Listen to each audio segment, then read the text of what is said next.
Good morning, students. This is our next chapter for class 10th in the section of geography. As in geography, we have covered two chapters, and first one was resources and development. Then we have done the next chapter that was the before it we have done water resources, and water resources now theoretically we have also completed, but now only the map points will come in the board examination. And we have done the map also, in which you have mentioned the various dams and water reserves in the country India. Now we are starting our next chapter, that is agriculture. And this chapter, according to the revised syllabus, we have to cover theoretically completely. So in geography today my video will be on the third chapter of geography for class 10th, and the title of the chapter is agriculture. As usually before starting of any chapter, we have discussed, explained the important terms, and you students also made in your fair notebook the particular notes for these important terms and education. So first of all, that before starting important terms, I want to tell you about that what is all about agriculture, and what is the basic definition of agriculture in this chapter. Agriculture, the science and art of cultivating soil, raising crops and rearing animals is known as agriculture. So when we say agriculture, it doesn't mean that only we are saying agriculture and it means that to produce crops. In modern method, when we include science and art, both are different. That agriculture nowadays, the definition of agriculture is that the science and art of cultivating soil, then raising crops and rearing animals, and three different things. And rearing animals is known as agriculture. It means agriculture involves rearing animals, agriculture involves raising crops, and it involves nowadays science as well as art. It means agriculture is itself a skill to produce the crops. Now it is the basic definition of agriculture. Now the next important term is primitive subsistence farming. That when we explain this chapter, then these all important terms will come during the explanation of the chapter. So first of all, you people have to mention the heading of the chapter, then part 1, then important terms, and then you all have to make the important notes in your fair notebook, plus you have to daily do your homework, and you have to submit on a particular day. So what is primitive subsistence farming? The farming on a small patch of land with the help of primitive means old, tools such as hoe, dao and digging sticks, and family or community labor is known as primitive subsistence farming. That, as you know, the primitive means old and ancient. Then the primitive subsistence farming is the farming where we use a small patches of land, and we use the primitive old, you can say old tools of the farming, which included hoe, dao and the digging sticks to dig the land, and we include the family, our own family member, or the community labor. So these are the resources under the primitive subsistence farming, and such type of farming is known as primitive subsistence farming. Now you can understand through this graph that primitive subsistence farming involve hoe, dao, digging sticks, family and labor. So this diagram will help you that what is all about the primitive subsistence farming. Now that hoe, you can understand it through the diagram, that such type of tool was known as, and even today in the rural India, the farmer and the peasant use this hoe because it is a traditional old tool of the farming. So such structure will help you to know about the designing of hoe, that it is an ancient and versatile agricultural and horticultural hand tool. That it was the hoe was a tool which can be handled by the hand, and it can be used in a variety of ways by the peasants and the farmers, and it is helpful not only to produce crops, but it is also helpful for horticulture. Horticulture means that production of fruits and the other thing. So it is the diagram of hoe that you can understand, and it is a old primitive agricultural and horticultural tool. Now next important term, dao, that you can understand the structure. The you can say dao was another tool which was used in ancient time, and even today in rural part of India the peasant and farmer use this tool. And dao is also traditional or old or primitive tool for farming, and it is used for cutting grass and the bushes. And the other thing also, that when they cut down the or harvested the crop, they use dao as a subsistence tool of farming. That is, it was the structure of dao.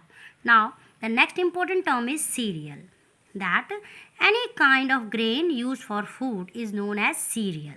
Okay, that what is cereal? That any type of grain which we use to eat is known as cereal. Now the next important definition, shifting agriculture. Earlier we have discussed the primitive subsistence farming. It can also be asked as a primitive subsistence agriculture. Both are same. And now shifting agriculture. What is shifting agriculture? In this farming practice, a piece of land is cleared either by burning or cutting trees and shrubs, and the cultivated for a and then cultivated for a short period. This land remains under cultivation for a few years and is left when it loses its fertility. It is called slash and burn agriculture. So first of all, you must be knowing that shifting agriculture, also known as slash and burn agriculture, because in examination the question can be asked that if anyhow the question can be asked, if you will not understand that slash and burn agriculture is also known as a shifting agriculture, or shifting agriculture is known as a slash and burn agriculture, then you will be confused. So you need to make all these key terms and the you can say important terms as a notes in your fair notebook. It is just like a classwork plus with your homework, so it will help you. And such type of question in the middle, when we say in the middle of question is to be asked, they are covered from the important terms and definition. Now that what is shifting agriculture? That when farming is done in the piece of land, and before it the land is thoroughly cleared, either they cleared the land by the burning after the harvesting, by burning of the remaining crops, and or either they cut the trees in the particular piece of land and shrubs whatever is there. So they clear the land first for a short period of time, then they cultivated their crops for a certain period of time. Then after this land remains under cultivation for a few years, that they use the particular piece of land for 2 or 3 years continuously, and after that they left the same piece of land for 1 year or 2 years, because continuously when we use the particular piece of land, then definitely it will lose its fertility. So that's why to regain its fertility they leave the land for 1 or 2 years, and so that the fertility comes out after some period of time. And the same process is known as a slash and burn agriculture. Why it is known as slash and burn? As they cleared the land by the burning or cutting of trees. That's why burning, you can add that slash and burn agriculture. Now the next important term is intensive subsistence farming, primitive subsistence farming, and then intensive subsistence farming. The question can be asked, differentiate between primitive subsistence farming and intensive subsistence farming. So what is intensive subsistence farming?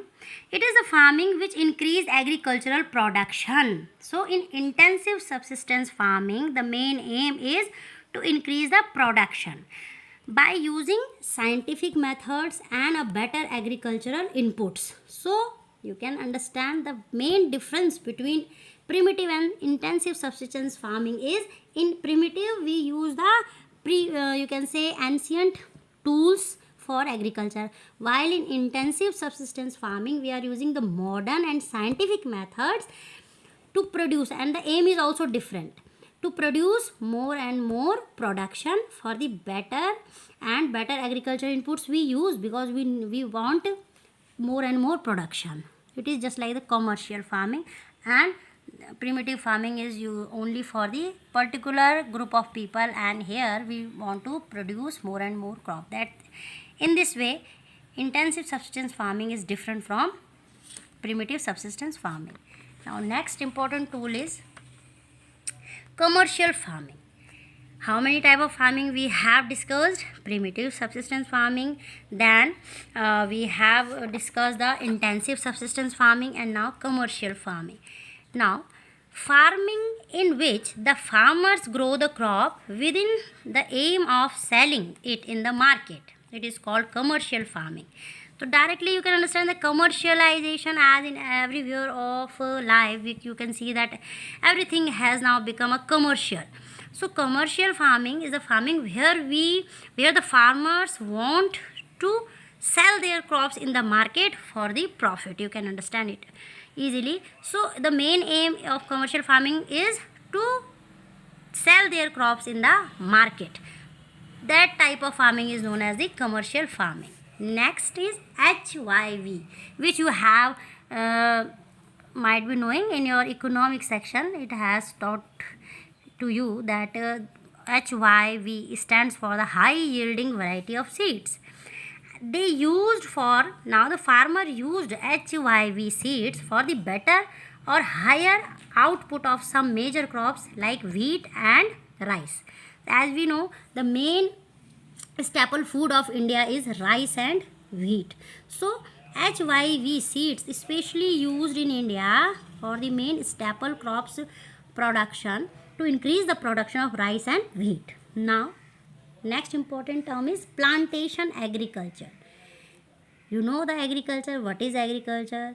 It is a process by which included rearing of animals, produce grains, food grains, है ना. And now the what is plantation agriculture? A large scale farming of one crop. Here the main difference, here one crop, resembling the factory and the scientific technique of cultivation and trade. So plantation agriculture is agriculture where the farmers use only one crop and they increase the production with the help of factory inputs and the scientific techniques of cultivation, which can used for the trading purpose. So such type of agriculture is known as a plantation agriculture. Now the another important terms are Rabi season, Kharif season and Zaid season. So how these three seasons are different was when they start. That when we say Rabi season, a crop season, it is a crop season that starts within the beginning of winter and continues till the beginning of summer. So the season from the starting of the winter and the beginning of the summer, that particular months come under the Rabi season. Next, Kharif season, a crop season which starts with the onset of monsoon and continues till the beginning of winter. Kharif season, as nowadays the Kharif season, that which starts with the starting of monsoon and it continues till the beginning of the winter season.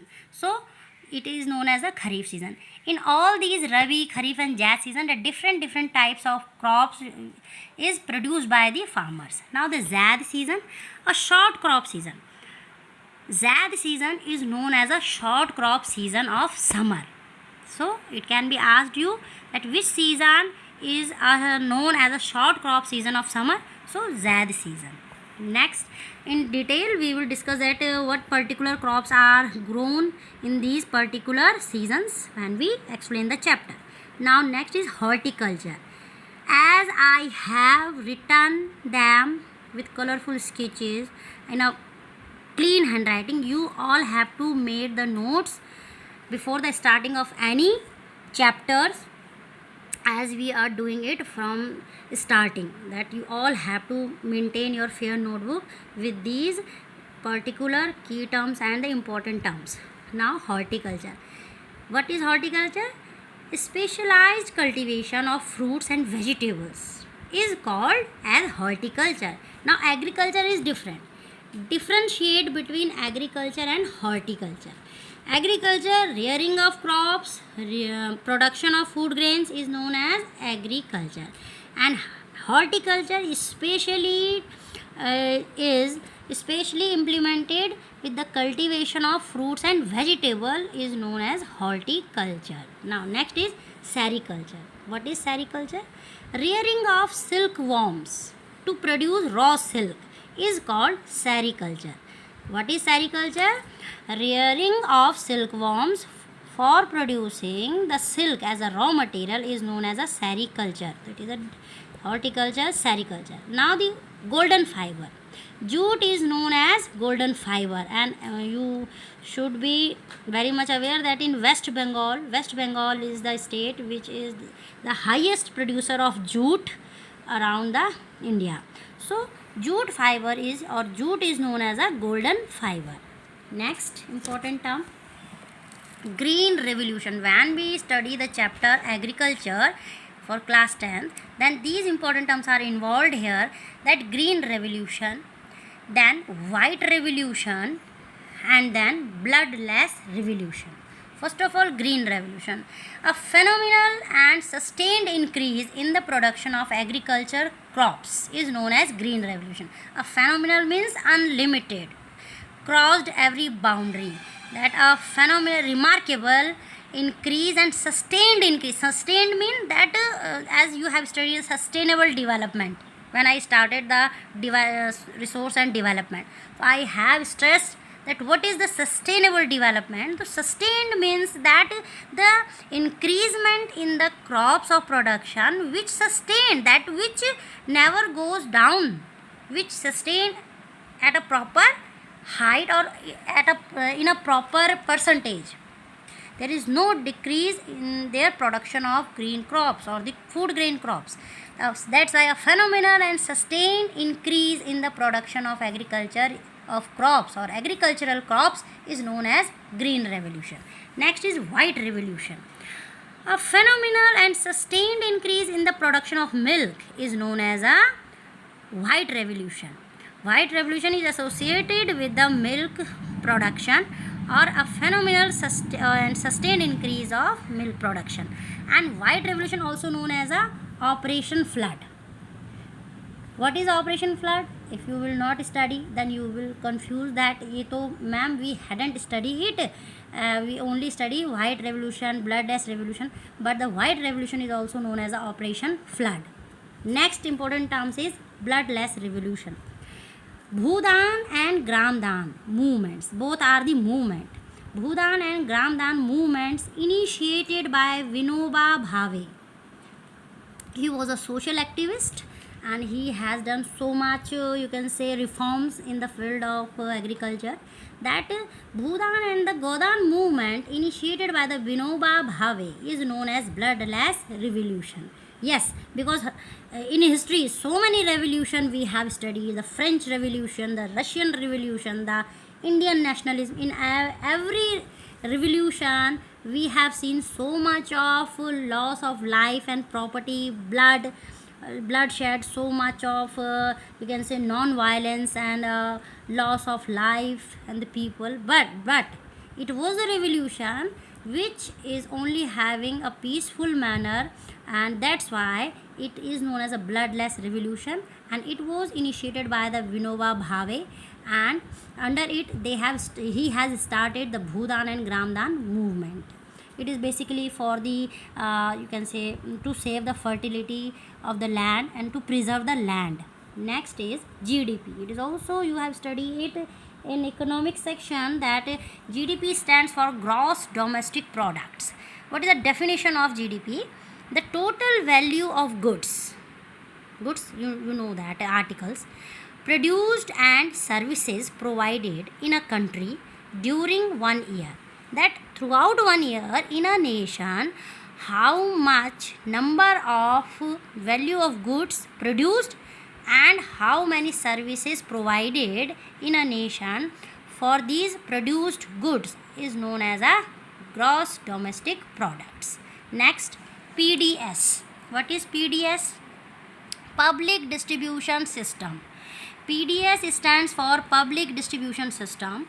It is a program which provides food grains and other essential commodities. Commodities means the you can say commodities mean materials at subsidized. It means low prices in rural and urban areas. As you all are having in the village area or the town area, we are having ration shops. So what is the aim of ration shops? To provide the people who are below poverty line the main food grains at a cheaper level. So public distribution system, it is a program which is having the aim to provide food grains and other essential commodities at low prices in the rural and the local urban areas. Next is FCI. FCI stands for Food Corporation of India. Its headquarters is located in New Delhi. What is the main function of FCI? FCI is having two main functions. First is FCI make food grains available to the vulnerable section of society at reasonable prices. Vulnerable means that who are lagging behind, the people who are not so much you can say rich economically, they are weak. So main aim of FCI to provide these section of the society the basic food grains at a cheaper or the reasonable prices. Second main function of the FCI is to maintain buffer stocks. Now the question will become in your mind that what is buffer stock? So maintenance of buffer stock is goes under the work of FCI. So next heading is buffer stock. What is buffer stock? It is a scheme which attempts to use commodity storage for the purpose of stabilizing prices in an entire economy or an individual market. That buffer stock, the maintenance of buffer stock is goes to the FCI, and buffer stock is a scheme which is having the aim that which try maximum attempts to use the commodity storage, whatever thing is stored in a country for the purpose of stabilizing prices in an entire economy. That it is a scheme to maintain the price of any product in the entire economy or any individual market. This scheme is known as buffer stock, and its functioning is also governed by the FCI. Next important term is minimum support price. It can be called MSP. MSP stands for minimum support price.